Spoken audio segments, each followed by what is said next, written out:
Привет! Сегодня поговорим о том, путешествие на автодоме – это бюджетно ли или все-таки это миф. И если сравнивать, путешествовать каким-то другим способом или на автодоме, какие есть плюсы и минусы. Для тех, кто еще думал, но не решился. Юра, расскажи, это вообще бюджетно или на самом деле нет? Или от чего это зависит? Это зависит от того, насколько большая у вас семья или компания. У нас в основном автодома имеют 6 спальных мест. Поэтому, если вы едете с полной загрузкой, если вас 6 человек, то у вас получается стоимость проката от 2000 рублей в сутки на человека. Учитывая, что это стоимость и гостиницы, и транспортного средства, это довольно бюджетный вид отдыха, который себе могут позволить даже студенты, которые у нас часто с удовольствием берут на прокат эти машины. Если у вас большая семья, то, в принципе, более бюджетного вида отдыха вы не найдете. Вот у меня друзья ездили с 5 детьми, им приходилось на отдыхе нанимать микроавтобус, 2 комнаты в гостинице и так далее, и так далее, и так далее. Это все достаточно дорого. Когда вместо этого вы просто арендуете автодом сразу на всю вашу семью и едете спокойно отдыхать, будь то Европа или Россия, у нас очень много интересных маршрутов. Ну, тут можно сказать, но у нас же еще прибавляется бензин, какие-то еще дополнительные траты. Ну, если вы едете на своей машине, то эти траты в любом случае будут. Когда путешествие на автодоме, это актуально? Ну, то есть, я вот представляю для себя, я сам не ездил, мне даже искренне интересно. То есть, если мы передвигаемся из города в город, то есть мы не приехали там поваляться на пляже, а когда мы передвигаемся, когда, наверное, гостиницы надо заморочено, надо их бронировать. У нас система мотелей вообще очень плохая, например, по сравнению с американской системой. Вот когда автодом актуален по сравнению с другим? В самую первую нашу поездку на автодоме 15 лет назад уехали в Шотландию. Потом для сравнения вернулись, нам очень понравилась эта страна, вернулись второй раз в Шотландию. И уже брали на прокат легковой автомобиль и ездили по гостиницам, заранее бронировали гостиницы. И вот тогда мы поняли, насколько удобнее автодом. И у нас были такие случаи, что мы приезжали и в 3 утра, и в 4 утра, а уже в 8 надо идти на завтра. Когда у тебя свой автодом, ты остановился ровно в 11 вечера, поужинал, принял душ и лег спать. И это в любой точке земного шара. Утром ты позавтракал и продолжил свой путь. Конечно, если у вас активный отдых с активными передвижениями, то автодом – это правильный выбор. В Европе 20 тысяч кемпингов. Они расположены на всех популярных направлениях. На морском побережье, на берегах озер, рек, около достопримечательностей, около крупных городов, около монастырей, около музеев. Куда бы вы ни приехали, везде вас встретит кемпинг для вашего автодома. Все горнолыжные курорты оборудованы кемпингами. Поэтому в Европе путешествовать с автодомом – это еще и очень комфортно. Еще такая, возможно, проблема, если мы в гостинице берем номера, какое-то есть свое личное пространство, здесь достаточно большая теснота, чтобы у нас не было какой-то такой агитации.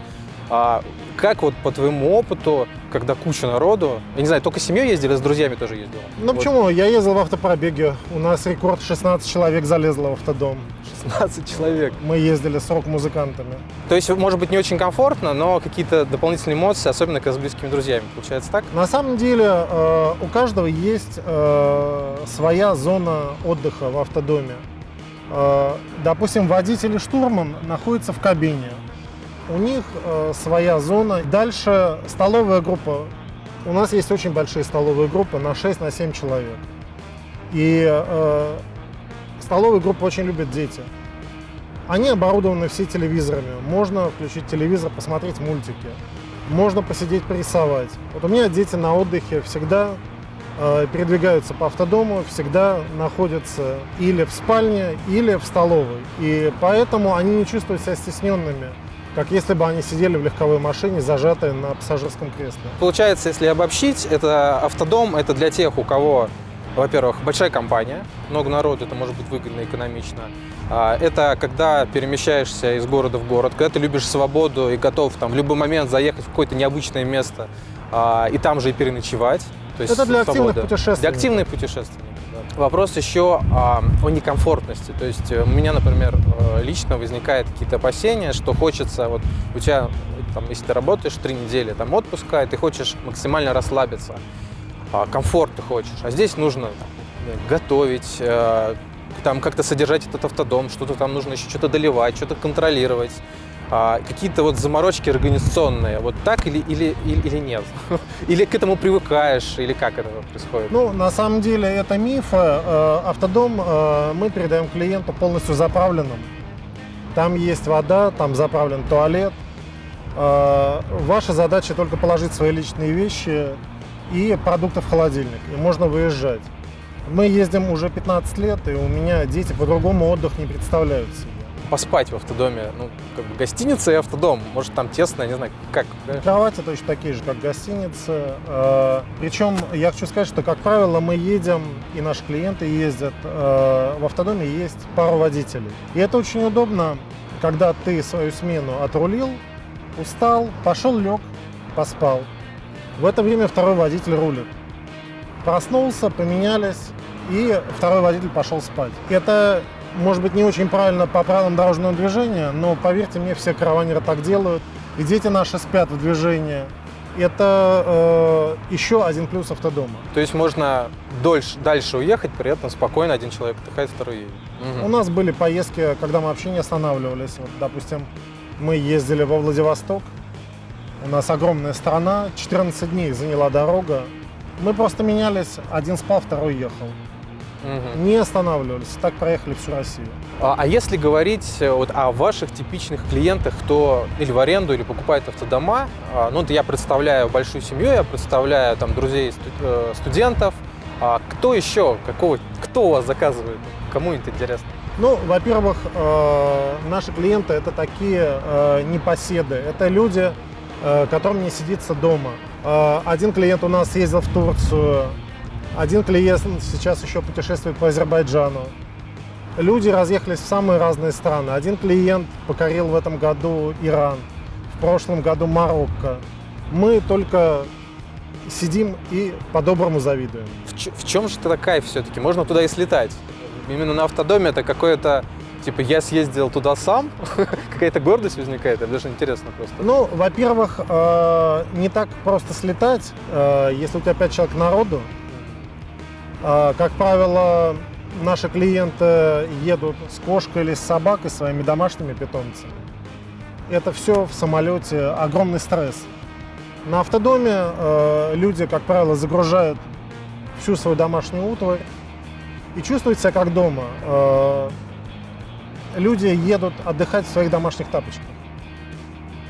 То есть я, кстати, подумал, одно из преимуществ, что если ты ночуешь в разных точках, все время нужно приспосабливаться к ним, что-то новое. А здесь у тебя уже свое место, ты знаешь, где полочки твои вещи, все на месте. Это как-то уже твой родной дом, когда долго в нем находишься. Это тоже очень здорово. Ну вот мы в те редкие разы, когда отдыхаем в гостинице, день разгрузить легковую машину, перенести вещи в гостиницу, день освободить номер. Когда большая семья, это потеря времени. В автодоме все свое ношу с собой. Ну, если мы говорим вообще об экономичности путешествия на автодоме, вот если посчитать, ну, то есть самый дешевый вариант, это получается, если 2000 на человека, это 12 тысяч за день, плюс бензин. Да, шестиместная машина. Тоже нужно учитывать тоже бензин. И если вот, путешествие куда-нибудь, не знаю, в Финляндию, туда слетать, это просто по ценам, вот можно как-то какой-то калькулятор, математику устроить, почему выгоднее получается? То есть сколько это по времени, например, в Финляндию съездить на автодоме, при этом много всего посмотреть, или туда слетать на самолете, или вот то, что ты знаешь, какую-то страну выбрать, где выгоднее на автодоме? А любая, наверное, европейская страна выгоднее на автодоме, потому что туда лететь 6 человек 60 тысяч, назад лететь оттуда 60 тысяч. Вот мы уже набрали бюджет на 10 дней поездки. Только мы говорим про билет на самолет. А потом для 6 человек арендовать 2 машины или микроавтобус, потом 2 или 3 номера в гостинице, и пошло-поехало. Это космос. Ну вот сразу почувствовалась разница, Автодом, почему? Да, в данном случае резко позволяет сэкономить. Да, и при этом ты не пролетаешь в одну точку, где ты как-то ограничен географией. Хотя можно, конечно, там в аренду машину взять, но все равно. А здесь ты по дороге еще много чего можешь увидеть. Тоже дополнительная прелесть. В автодоме еще такой интересный эффект улитки.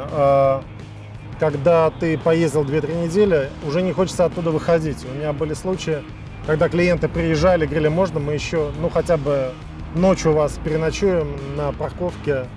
Не хотели расставаться с автодомом. Я так понимаю, есть еще такой тип клиентов, как уже налетались, наотдыхались, накомфортились люди, уже такие там мужики, да, и собираются народ, давайте какое-то новое ощущение. То есть это, я так понимаю, это какой-то новый формат отдыха с совсем другими ощущениями. Это так или не так? Конечно. Этот вид отдыха, он для активных людей, он сильно отличается от обычного такого овощного отдыха в пятизвездочном отеле в Турции. Вы каждый день видите новых людей, новые страны, новые города, новые места. Это очень интересно. Плюс летом добавляется еще и отдых на пляжах. Мы очень любим Хорватию, это ближайшая теплая страна к Москве. Вот у меня рекорд 29 часов перегон до Хорватии, это чуть больше суток, и мы уже на пляже. А насчет еще отопления, то есть такое возникает ощущение, что вот ночью будет дома стужаться, его нужно как-то подогревать, это опять же там что-то, кто вообще не разбирается, вот у нас могут быть такие зрители, это проблема или нет? Все наши машины зимние, они оборудованы отопителями, в некоторых машинах есть даже теплые полы, во всех машинах есть подогреваемые бойлеры с горячей водой, поэтому зима не представляется проблемой. А сколько, если мы в автодом едем, он полностью там заправлен, все есть, насколько хватает тех ключевых моментов, которые в нем существуют сейчас? То есть отопление это что? Это на чем работает? Это как вообще? Отопление работает или от газа, или от дизеля. Последнее поколение автодомов мы стараемся ставить дизельные отопители. Это очень удобно, потому что вы заправляете на заправке сразу топливо для своего двигателя, и из этого же бака питается ваша печка. Потребление даже в мороз дизельной печки 6 литров в сутки. Баки современные 90-120 литров. Вот считайте, 15-20 дней вы можете жить в автономе. Мы пришли к выводу, что автодом это в некоторых частых случаях, особенно если активное путешествие, это экономней. Я бы, наоборот, сказал не только об экономности этого вида отдыха. Клиенты есть разные. У нас есть и элитный прокат, и есть машины на автомате, и есть Мерседесы в прокате. Для чего берут элитный автодом? Если вы отправляетесь куда-то на горные лыжи, вы найдете в горах кемпинги 4 и 5 звезд, оборудованные по самому высокому разряду, так же, как пятизвездочные гостиницы. И уже эта категория клиентов не экономит, а отдыхает на полную катушку и развлекается, и получает удовольствие от элитного отдыха. Я думаю, тему закрыли полностью. Не забываем, что если хотите посмотреть цены, подсмотреть себе автодом, переходите по ссылке в описании, переходите на сайт, там есть и видеообзоры с деталями со всеми. То есть каждый автодом, который сзади стоит, и плюс модели, которые привозят из Европы, там подробно рассматриваются. До встречи. До свидания.